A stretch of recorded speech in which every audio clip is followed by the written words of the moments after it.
Hunter, what was your favorite play you made tonight?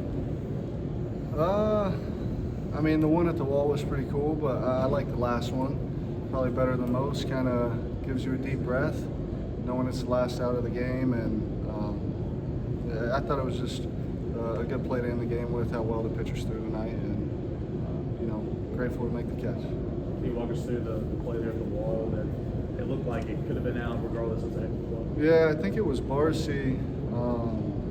He hit one good straight to center field. The ball was carrying tonight, wind's blowing straight out. But it had enough height to where I could kind of, track it a little bit and kind of get a good read on where I'm going to be at the wall. And it kind of worked out to be in a perfect spot to kind of jump up there and make a play. But, the height on the ball gave me plenty of time to get back there and, get set up and make a play.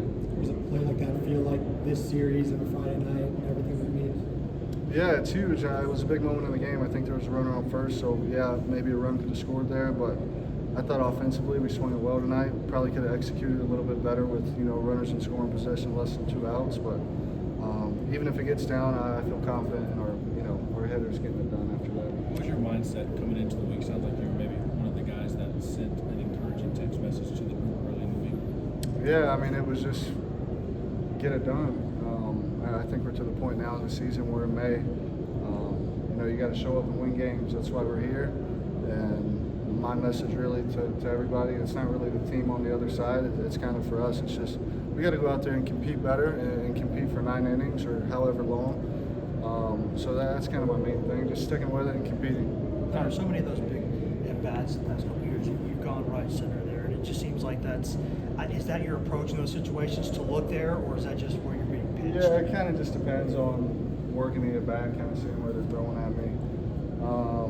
But yeah, that at-bat, he was throwing fastballs away.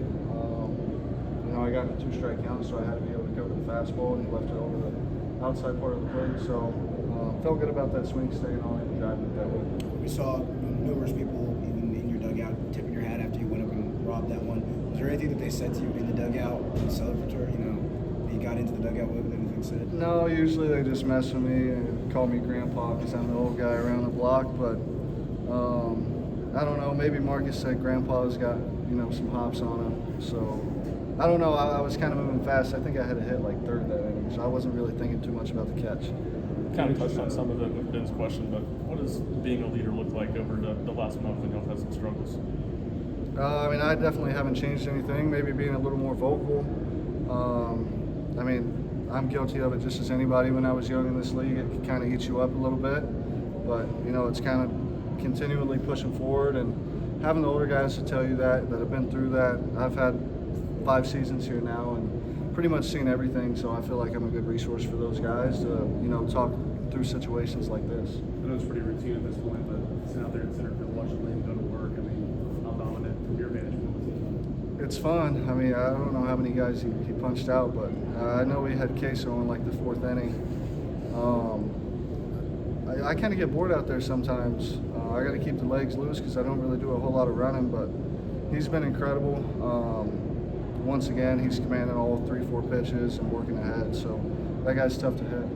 On a serious note, does it occasionally get kind of lull out there? I know you've been playing the game a while, so maybe it doesn't happen to you as much, but the guy's punching out 12 and he's got 10 through 4. You're kind of just standing there It's watching. not really a lull, but I enjoy, getting bored out there. That means they're playing well, but I definitely got to stay mentally locked in because it can drain you out there when not a lot of balls are hit out there. So kind of the mindset thing, just being ready each pitch is huge. What did you think of the offensive effort? Only 3 runs, but a lot of quality at bats against Thompson. Yeah, I thought it was good. I think we had 9 hits too. So I thought we worked that guy pretty dang good. I thought the Newstrom at bat was huge.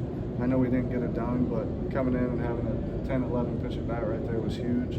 Kind of grinded on him, and I think we come back and score one the following inning. So that definitely could have been from that, but I thought 1 through 9 we had pretty competitive at bats all night. During the week, Gavin talked about how the group me that you guys have, there was a lot of conversation happening about coming together. Don't let whatever's happening on the outside rip you guys apart. How much do you think that maybe led into today with that strong mindset? Yeah, I just think for the team itself, we kind of got to work for each other. Obviously, defensively, we got to have the pitchers' backs, and then it is nice when you have the pitchers and the guys that aren't in the game, kind of pushing for you when you're at the plate. So I just think the team aspect definitely could have been a little bit better. We say that because we were losing a few games, but I think it's just fine. Where we've been going, just haven't been getting it done as of late. So it's a big one for us. Hopefully, it kind of gets us going. How nice is that slide at home field? Felt good. I know the outfield was back right there, so I knew that ball was down off the bat. I think I might just be getting a little bit slower or something because I thought I was going to be upstanding, but the guy made a good throw, and he was kind of on the inner part of the plate, so I was able to get my hand in there. What is it about Liam's fastball that a lot of guys have that kind of velocity nowadays, but the swing and miss numbers are just outrageous on that thing. People know it's coming. Why is it so hard to hit? I think it's the metrics and kind of just how he throws it. I'm not exactly sure the analytic-wise, the vertical metric, but I think it's 24, 25, so that's best in the country. Their guy over there had a lot tonight. That's why you do see some swing and miss on the fastballs, but I just think the tempo he has and kind of the delivery can mess with you a little bit at the plate, and then obviously him mixing in those off-speed pitches too makes it tough to catch up to 99. So, Thanks, Hunter. thanks guys. Thank you.